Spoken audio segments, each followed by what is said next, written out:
Why does the world grow cold and bare each winter, then burst back to life each spring? The ancient Greeks told this story of a goddess, her stolen daughter, and a mother's unending love. This is the tale of Demeter and Persephone. Demeter was the goddess of the harvest. It was her gift that made the wheat grow golden, the fruit ripen on the branch, and the whole earth bloom green and full of life.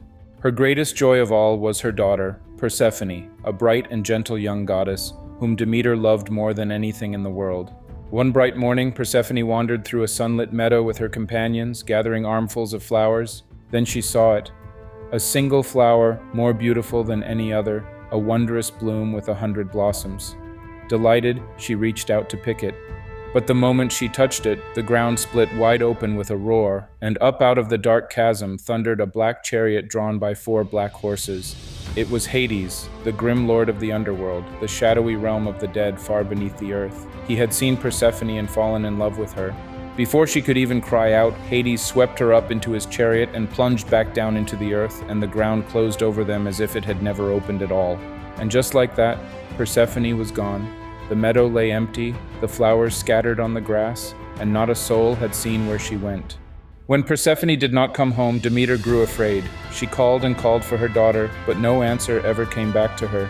So Demeter set out to find her. For 9 days and 9 nights she wandered the whole wide earth, carrying 2 blazing torches, never resting and never eating. She asked every person, every river, every hill if they had seen her daughter, but no one could tell her where Persephone had gone. At last she came to Helios, the sun, who looks down upon all things, and gently the sun told her the truth, that Hades had carried Persephone down into the underworld. Demeter was overcome with grief and anger, all the more when she learned that Zeus himself had quietly allowed it to happen.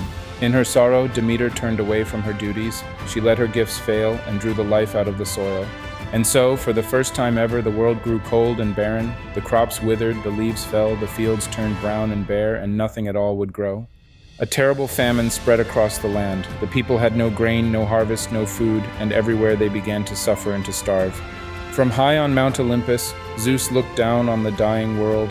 He knew that if this went on, all life would perish. Something had to be done. So Zeus sent Hermes, the swift messenger of the gods, down into the underworld, bearing a command. Persephone must be allowed to return to her mother.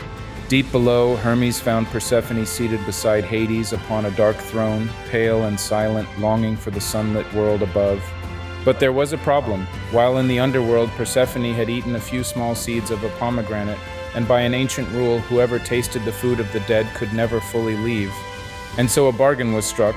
For each seed she had eaten, Persephone would spend 1 part of every year below in the underworld with Hades. But for the rest of the year, she would be free to live above, in the warm sunlight, with her mother. Then Hermes led her up the long dark road toward the light. When Demeter saw her daughter climbing back into the daylight, she ran to her with open arms, and the two embraced at last after their long and sorrowful parting. And as the goddess of the harvest wept for joy, the whole earth answered her gladness. In a moment the grass turned green, the flowers bloomed, and the trees burst into leaf. But each year, when the time came for Persephone to go back down to the underworld, Demeter would grieve all over again. And as the sorrowing mother let the world grow cold, the leaves would fall and the fields would sleep. This, the Greeks said, is autumn and winter. And each year, when Persephone climbed back up into the sunlight, her mother's joy would warm the whole earth again and life would come flooding back. This is spring and summer.